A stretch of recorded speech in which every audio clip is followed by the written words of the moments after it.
오늘 8장 1절부터 봅시다. 8장 1절. 지금 우리가 하는 말의 요점은 이러한 대제사장이 우리에게 있다는 것이라. 그는 하늘에서 지극히 크신 이의 보좌 우편에 앉으셨으니 성소와 참 장막에서 섬기는 이시라. 이 장막은 주께서 세우신 것이요 사람이 세운 것이 아니니라. 대제사장마다 예물과 제사 드림을 위하여 세운 자니 그러므로 그도 무엇인가 드릴 것이 있어야 할지니라. 예수께서 만일 땅에 계셨더라면 제사장이 되지 아니하셨을 것이니 이는 율법을 따라 예물을 드리는 제사장이 있음이라. 그들이 섬기는 것은 하늘에 있는 것의 모형과 그림자라. 모세가 장막을 지으려 할 때에 지시하심을 얻은 것 같으니 이르시되 삼가 모든 것을 산에서 내게 보이던 본을 따라 지으라 하셨느니라. 그러나 이제 그는 더 아름다운 직분을 얻으셨으니 그는 더 좋은 약속으로 세우신 더 좋은 언약의 중보자시라. 이거 좀 봅시다. 지금 우리가 하는 말의 요점은 이러한 대제사장이 우리에게 있다는 거다. 그러니까 요점은 지금 대제사장이 있다는 것이 우리 가운데. 근데 이제 그분은 이제 실체로 계신 분이에요. 실체로 계신 분인데 여기서 이제 그 모형을 말합니다. 모형과 실체에 대한 이야기예요. 그래서 이제 2절 말씀 보면 성소와 참 장막에서 섬기시는 이인데 우리 주님은 그러니까 참 장막에서 계속해서 섬긴다. 주님께서 대제사장으로서 그러니까 실체가 되는 그 계시 이후의 세계의 그 참 장막에서 주님은 지금 또 뭐 하고 있어요? 우리를 위해서 그죠? 우리를 위해 간구하신다 그러지. 우리를 간구하신다. 그러니까 로마서 8장 보면은 8장 누가 정죄하리요? 죽으실 뿐 아니라 다시 살아나신 이는 그리스도 예수시니 그는 하나님 우편에 계신 자요 우리를 위하여 간구하시는 자신이다. 그러니까 3,4절에서 그러니까 예수님께서는 지금도 하나님 우편에 계신 자고 또 우리를 위해서 간구하신다. 그러니까 대제사장으로서 지금도 살아계시다는 거지. 그러니까 그것이 어디야? 그게 참 장막이라. 하늘에 있는 보좌고. 그러니까 여기서 이제 요점이 뭐냐 하면 이러한 대제사장이 우리에 있다. 그런 보좌 우편에 계셔서 지금도 우리를 위해서 간구하시는 분이다. 이런 얘기를 하면서 이제 3절에 보면 이제 3절부터 이제 모형에 대한 말을 해요. 모형이 대제사장마다 예물과 제사 드림을 위하여 세운 자니 그러면 그도 무엇인가 될 것이 있어야 한다. 그러니까 대제사장들도 나이 먹으면 이제 은퇴하고 죽고 또 새로 세워야 되잖아요. 그런 것처럼 모형이기 때문에 영원하지가 않고 잠깐 봉사하고 또 은퇴하고 사라지는 거죠. 그래서 그 4절 말씀에 예수께서 만일 땅에 계셨더라면 제사장이 되지 않았을 것이다. 예수님께서 이 땅에 오셔서 제사장이 되실 필요가 없죠. 왜 필요 없어요? 예수님은 제사장이 될 필요가 없지. 땅에 계실 때는. 땅에 계셨더라면 제사장이 될 필요 없다. 왜? 뭐 때문에? 예수님은 모형이 아니고 실체시기 때문에. 땅에 있는 제사장들은 다 모형이기 때문에 계속 모형 1 은퇴, 모형 2 세웠다가 은퇴 계속 사라지거든. 그러니까 모형으로서 제사장으로 예수님 있을 필요가 없어요. 그것이 어떤 지파야? 레위 지파지. 그러니까 예수님께서 어떻게 오셨어요? 레위 지파가 아니고 유다 지파로 오신 거지. 예수님 또 어떤 반차를 따라 대제사장이야? 예수님은 그 레위 지파를 따른 어떤 그 반차를 따라 제사장이 아니고 예수님은 멜기세덱 반차를 따른 멜기세덱. 그러니까 이게 멜기세덱이라는 것은 이제 하늘에 있는 어떤 그 참된 성전의 대제사장을 보여주는 그런 존재가 그 사람인데 멜기세덱인데 지금 표현해서 말이 안 나온다. 멜기세덱인데 눈이 감긴다. 그러니까는 예수님은 그 모형적 제사장이 될 필요가 없죠. 그러니까 아니 예수님이 대제사장이신데 왜 레이지파를 안 왔지? 레이지파로 오게 되면 어디 걸려요? 모형이라는 데 걸려버려. 그래서 예수님은 모형으로 오시면 안 되기 때문에 시체로 오셔야 되기 때문에 레이지파로 오시면 안 돼요. 그 다음에 또 예수님께서는 또 하나 그 남자의 아들로 오시면 안 돼. 그러니까 성령으로 말미암아 마리아에서 나왔잖아요. 그러니까 사람의 자식이 아니고 하나님으로 말미암아 태어나야 되거든. 예수님은 실체로 오신 분이기 때문에.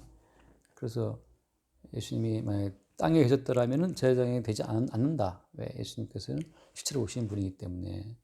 그래서 그 5절 그들이 섬기는 것은 하늘에 있는 것의 모형과 그림자라.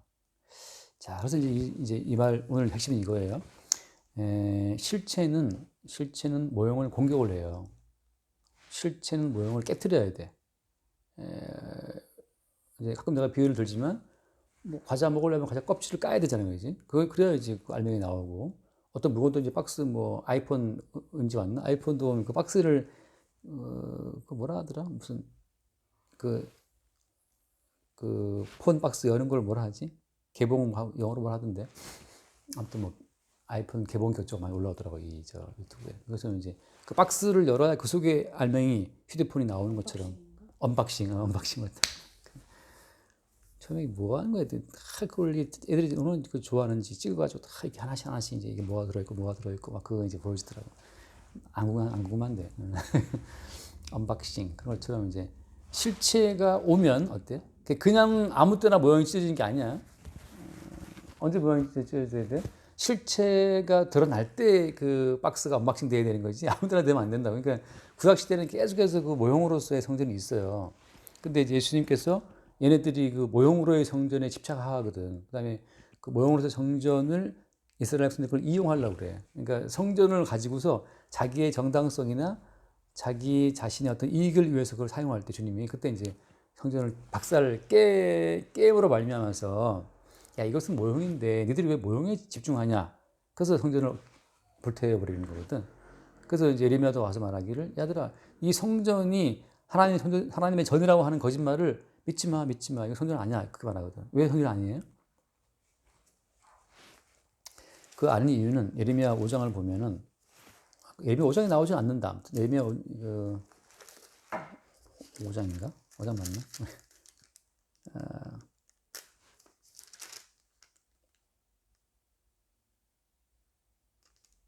예레미야 5장이 아닌가 보네. 7장이네, 7장. 예레미야 7장 4절에 보면 그러니까 1절에 여호와께로부터 예레미야에게 말씀이 임하니라. 그러니까 결국은 이제 또 보좌 위로부터 음성이 왔다고 궁창 위에 음성이 들려온 건데 예레미야에게 항상 궁창 위에는 실체가 있어요. 계시의 세계에서는 이미 다시 계시의 세계에 있는 실체는 미완성이 아니야. 그건 완성이 있다고 완성이. 계시의 세계에서는 시공 가치를 초월해서 이미 완성본이 있어요. 그 완성이 역사를 따라서 시간과 공간을 따라서 그 양상을 비치는 거지. 계시의 세계에는 완전함이 있다고 완성된 것이 있어. 단지 우리가 이제 역사를 하다 보니까 우리의 시공간을 통해서 완성된 계시의 실체를 우리가 경험하는 거고 보는 거지. 실체가 있어요. 그러니까 이제 항상 그 실체의 세계로부터 계시의 세계로부터 말씀이 오는 거라고.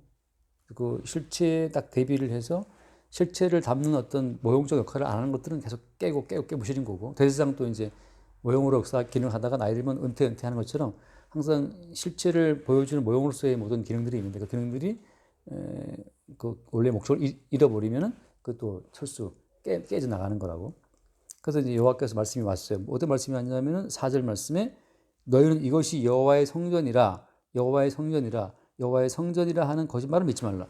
그러니까 이제 이미 예레미야 때부터 이미 성전이라고 하는 것의 그 모형적인 기능이 끝났어요, 수명이. 왜냐하면 이스라엘 사람들이 성전을 우상처럼 생각을 해서 자기들의 목적과 이익을 위해서 이제 우상 숭배의 전당으로 성전을 사용했거든. 그러니까 똑같아. 오늘날 교회 나와서도 자기를 위해서 뭐라 기도하잖아요, 이제. 그럼 이제 그 예배당이 우상의 성전이 되는 거지.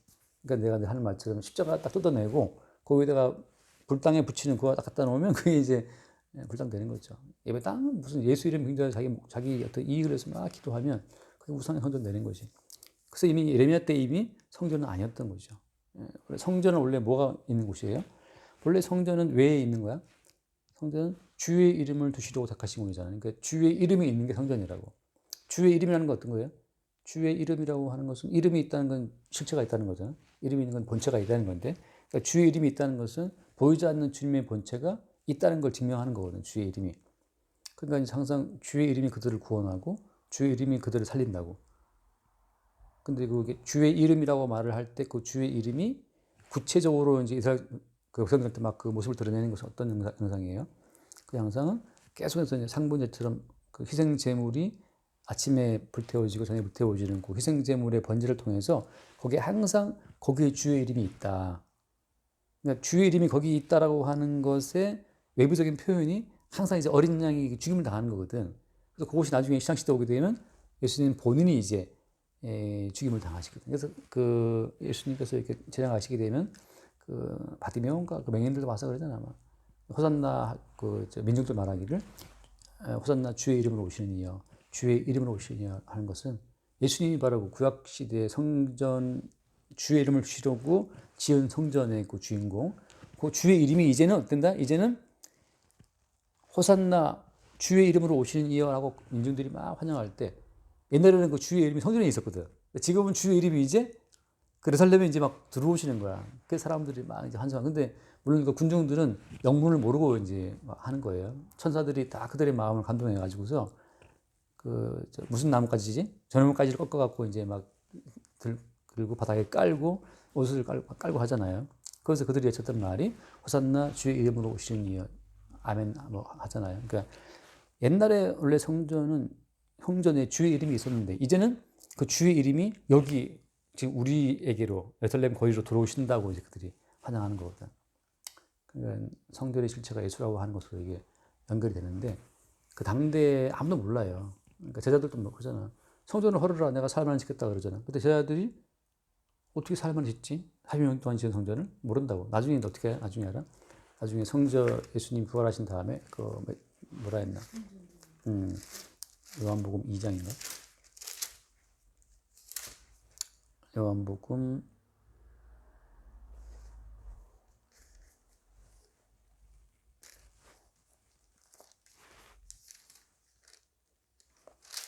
너희가 성전을 헐어라 어디 나오죠?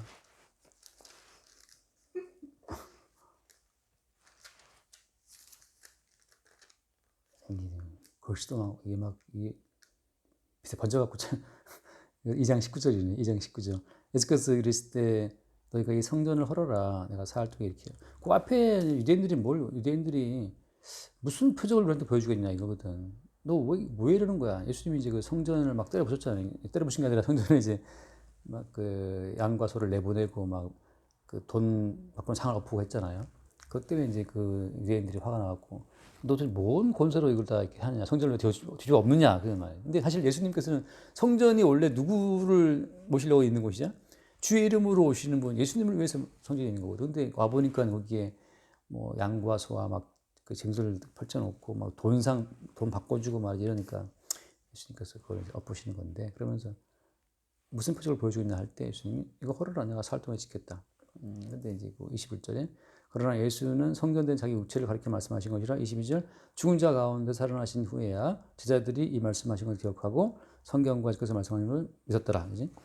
그러니까 실체가 오면 어때요? 실체가 오면 모형은 언박싱, 모형은 깨진다고. 그러니까 이게 참 성경이 중요한 거예요. 실체가 와서 그러니까 실체를 담아놓을 때까지 이제 계속 담아놓고 있다가 때가 되면 이제 박스를 열듯이 실체를 딱 드러내요. 그게 이제 예수님께서 이 땅에 오셨을 때부터 이제 하나하나 계속 그 실체가 이제 열어지는 거야. 성전의 실체도 예수가 오심으로 말미암아서 이제 이거 헐어버려 이거 다 헐어. 왜냐하면 실체에 내가 왔고 내가 죽은 지 사흘 만에 부활할 거기 때문에 사흘 만에 일으킨다 하는 것으로 다 이렇게 모아지게 되죠.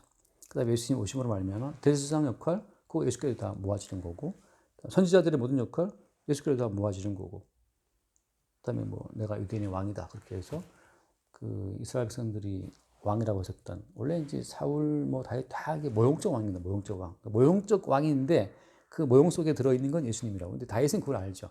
그래서 어느 날 기도하는 가운데 주님이 내줄게 말씀하신 걸 봤잖아. 그래서 모든 원수를 발등상에 갈 때까지 앉아 있으라 하는 그 말씀을 보고 나서 실제 원수를 찌빨고 주의 보좌 우편에 앉아 계실 분은 다윗 본인이 아니고 바로 이제 예수 그리스도라는 사실을 보게 되죠. 자기는 이제 자기가 유대인의 왕을 생각했었지만 그 바스바 사건을 보는 말미암아서 나는 참된 왕이 아니라는 사실을 알게 되고 오히려 참된 왕에 의해서 은총을 입어야 될 줄 자기를 보게 되지. 그러니까 진짜 왕이 오시게 되면 그 앞에서 나는 모형했다는 사실을 이제 고백하게 되고 모형적 왕으로서의 그 껍질이 다 깨지면서 계속해서 실체의 왕이 이제 드러나요. 그걸 본 사람들이 이제 택함받고 구원받은 백성들의 쭉 예수님 족보의 행렬을 드리고 그걸 모르는 자들은 계속 벌어지고 이제 그 속에 알맹이 예수 실체가 없으니까 이거는 쭉정이 없어. 그럼 벌어지는 거죠. 사울 왕처럼. 다윗은 껍질이 확 깨지고 보니까 자기 속에 그리스도 예수가 있는 거죠. 그래서 껍질이 깨지면서 나는 예수 그리스도를 나타내고 증거하기 위한 그릇으로 모형으로 내가 왕으로서 하고 있었다는 사실을 이제 알게 되는 거지. 실체가 오면 껍질이 깨진다. 그렇게 이제 흘러가요. 그래서 이제 그 히브리서 그 8장 5절에 보면 그들이 섬기는 것은 하늘에 있는 것의 모형, 그림자라. 모세가 장막을 지으려 할 때, 그러니까 똑같아요. 아까도 방금 얘기했지만, 그러니까 그 어떤 부부 말했잖아. 어떤 부부가 사이가 안 좋아. 근데 성경에서는 그 부부라고 하는 것은 뭘 담고 있는 모형이에요. 그 이제 신랑이신 예수 그리스도와 신부되는 교회를 담고 있는 그릇이잖아요. 그러니까 실체가 우리 가운데 역사를 하게 되면 모형으로서의 이 남편과 아내가 이게 딱 금이 가고 깨져요. 이게 박스가 확 찢어지면서 그 속에 내용물이 저기 뭐 들어있네 한 것처럼 남편과 아내 사이가 확 찢어질 때 이게 기들이 생기면서 그때 이제 실체로 그 속에 오신 예수가 드러나거든. 근데 이게 찢어져서 근데 그 속에 실체이신 예수가 안 보여. 이게 쭉정이라고. 이거 이제 그냥 이 땅에 살다가 그냥 버림받는 아무 의미 없는 진짜 험한 인생이죠. 근데 그 원래 이제 모든 그릇 속에 뭐 담겨 있으면 열고 뭐 들어있네 이제 들어있는 내용물 때문에 그릇이 귀한 것처럼 남편과 아내라고 하는 것은 그 속에 이게 신랑 대신 예수님과 신부되는 교회를 담아놨기 때문에 이제 이게 의미가 있고 가치가 있는 거지. 근데 그게 없으면 이거는 빈 그릇이야. 다 버려야 되거든. 그래서 똑같이 마찬가지예요. 아버지와 부모와 하시는 마찬가지죠. 하늘에 계신 아버지와 그다음에 그 아버지의 자녀로서를 보여주기 위해서 보여준 하나의 모형이고. 그러니까 모든 건 다 이 땅에 있는 건 다 하늘에 있는 것들의 모형과 그림자다. 실체가 오면 다 언박싱 된다. 그러니까 이제 우리가 살아가면서 언박싱 되면서 실체를 못 보게 되는 게 인생의 이제 맞아요. 태어나지 말았어야 될 그 유다가 심했음처럼 불행한 인생이 되는 거죠. 그래서 모세가 장막을 지으려 할 때 지시하심을 얻은 것 같으니 이랬을 때 산과 모든 것을 산에서 내게 보이던 본을 따라 지으려 하셨네. 그러니까 산에서 보여주셨던 그 본을 따라 성막을 지었잖아요. 똑같아요. 이미 계시의 세계에서 있는 그 실체가 이 땅에 이제 남편과 아내로 아버지와 아들로 스승과 제자로 계속 되어 있는 거죠. 그래서 땅에 있는 사람을 스승이라 하지 말아라. 네 스승은 하나밖에 없다. 주님이라고 하잖아요. 그러니까 우리는 스승과 제자 사이에서 뭐 스승의 하나 같아서 그 모형적인 노래고 나도 크게 선생님한테 크게 뭐 신경 안 써요. 원래부터 신경 안 쓰겠지만 나도 뭐 그렇게 사람들한테 내가 스승이니까 나한테 뭐 하나 그거 옛날에 그 교회에서 때도 무슨 스승의 날이라고 목사님한테 이러는 거 저걸 왜 하나 그런 싶더라고요. 다 스승 대신 예수 그리스도를 보여주는 모형으로 지금 뭐 가르치고 앉아 있는 거지. 가르친다고 그게 사람 바꾸겠어요? 그 주님이 역사할 때 뭔가 변화가 있는 거지. 그 인간이 하는 말에 무슨 힘이 있다고. 그러니까 껍데기에 불과하거든. 베드로 말한 것처럼 우리 개인의 경건이나 권능으로 이거 했다고 생각하지 말아라. 개인적인 경건과 권능은 아무 소용이 없단 말이지. 그래서 예수 그리스도의 이름이 했다고 말하는 것처럼 그 모형과 실체의 관계를 아는 사람은 모형으로부터 자유로워요. 어차피 우리는 껍데기이기 때문에 남편과 아내 뭐 좋아주고 여보 어쩌고 해도 그게 껍데기야. 그러니까 조그만 주님 손대면 바로 깨져버린다고. 참 의미가 없죠. 근데 물론 이거 깨진다고 하는 그것이 나쁘다 좋다 그 뜻이 아니야.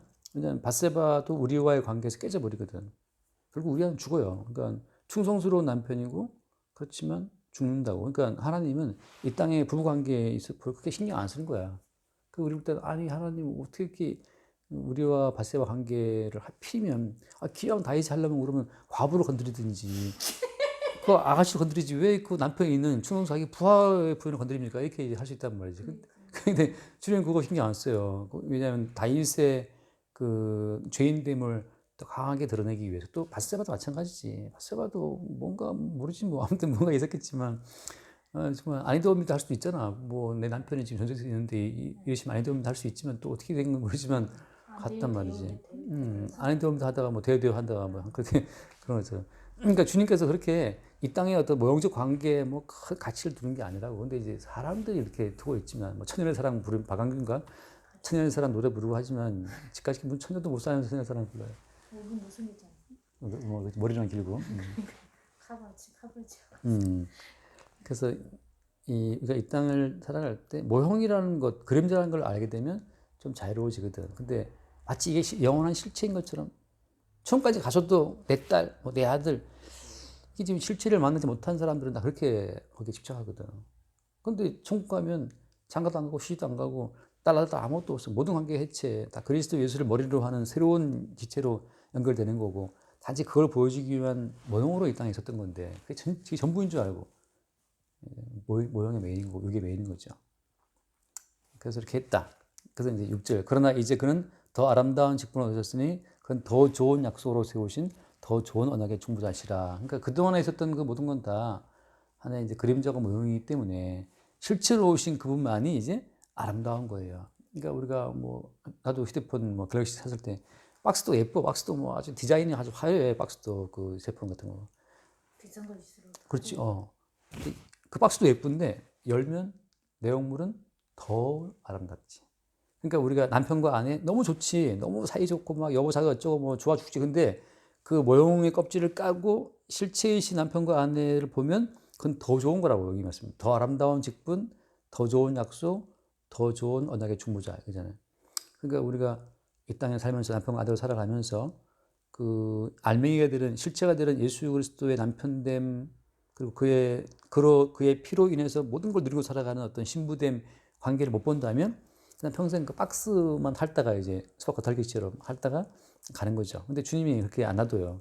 계속해서 이제 남편과 아내 막 박터지게 싸우면서 이게 진짜 이게 왼수네 뭐 하면서 이제 결국 이게 다 하나의 모형이고 그림자였구나.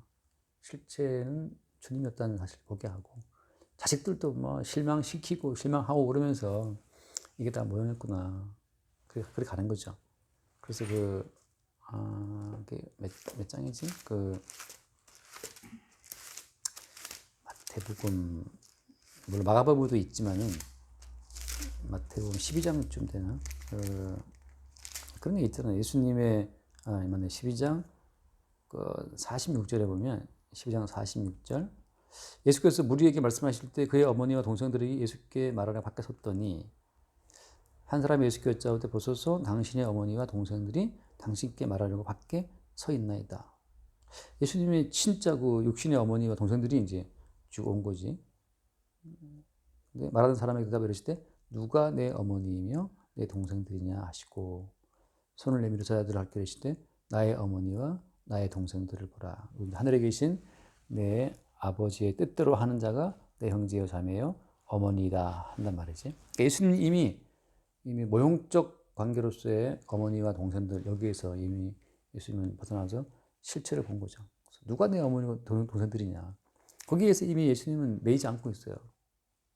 똑같이 우리도 이제 근데 우리는 이제 예수 그리스도를 믿고 있는 형제들을 우리는 봐도 그렇게 육신적인 그 혈육보다는 별로 가깝게 느끼지 않는단 말이지. 그래서 이제 우리가 인생을 살아가면서 계속 그걸 알아가는 거예요. 육신의 가족으로부터 엄청나게 이제 괴로움과 아픔을 당하면서 이것은 그림자고 모형은 그걸 알아가는 거지.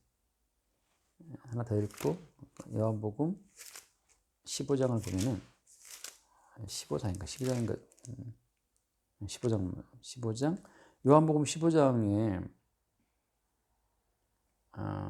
12절을 한번 볼게요. 요한복음 15장 12절. 내 계명은 곧 내가 너희를 사랑한 것 같이 너희도 서로 사랑하라 하는 이것입니다.